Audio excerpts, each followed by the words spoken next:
The loss of a loved one can be especially painful during the holidays. That's because families are together, yet someone is missing.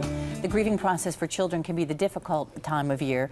And joining me with some ideas on healing is Beth Buxton. She's a funeral director at Edwards Funeral Services, along with grief counselor Dana Zager, and she's from Zussman Hospice. And thank you both for joining me. And a topic that a lot of times, unfortunately, people don't talk about, do they, Beth? And that's the most important thing, is to talk about it. It really is. It's important to talk to our children. They need that communication so they can form some sort of comfort level when it comes to death.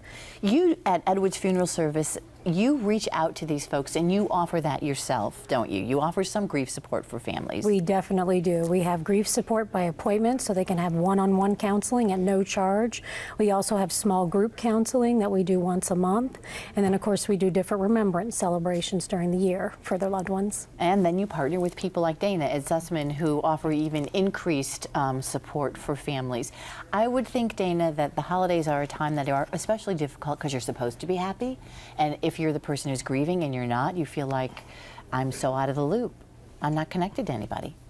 Absolutely, and I think with parents and caregivers of children in particular, they feel they have to mask how they feel, and actually that's quite the opposite thing to do. It's better to have your feelings and let children know that it's okay to be in touch with what they need to be in touch with emotionally. Do children grieve differently than adults?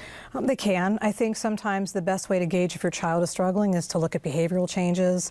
They may be more quiet than usual. They may act out more intensely. They may try to keep things from you to keep you from feeling the pain that they're dealing with as well. I thought this was interesting, and you sent me some suggestions of how you advise folks to help grieving children. And one is not to do away with tradition. Right. And when you think, well, you know what, we used to celebrate this with Dad all the time and he's not here, so we're not going to do it. Why is it important to keep those? I think it helps keep the memory of that individual alive for the child. And children do seek normalcy and they seek familiarity. And I think if you suddenly switch everything in addition to the loss, then you're giving them not much footing to stand on. It's very hard for them. It is important, Beth, to talk about these feelings, especially during the holidays. It is important. Just like Dana was stating, a child wants to feel like they're an important part of the family and they want to be included in important family events.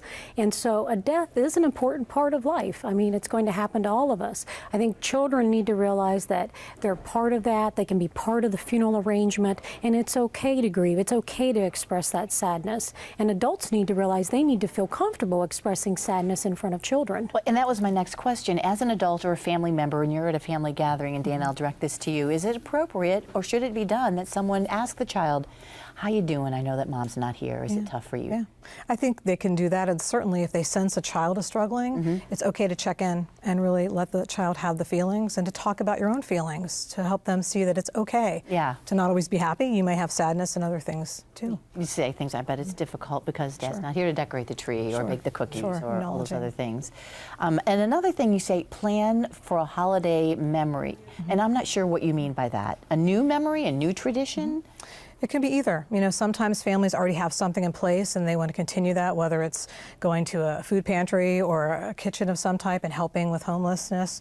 It may be that they're a family that does a lot of family pictures or has other things that they want to bring out and review and look at. And so those are past memories and those are fine to continue with. And then there's also the opportunity to do something new, and often talking to the child and getting their input is so critical. They may want to plant a tree in the memory of their loved one or create a special memory quilt or do something that the family engages in, and it's new, but it can be ongoing from year to year. And gives them that opportunity to create a new memory. Right, absolutely, absolutely. Beth, you have support groups throughout the year. Do you have anything special over the holidays? Or, and I would think that this would be a tougher time maybe for some folks.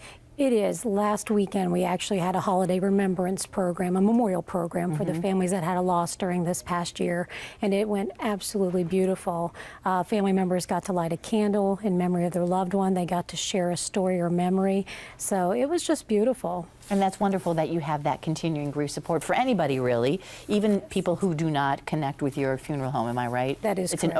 It's an open invitation for anyone who needs that type of grief counseling, or they just need someone neutral to talk to. Anyone can come, and it's no charge. Beth, it's a pleasure. And Dana, thank you for joining us today. Thank you so much. Great discussion. Thank you so much.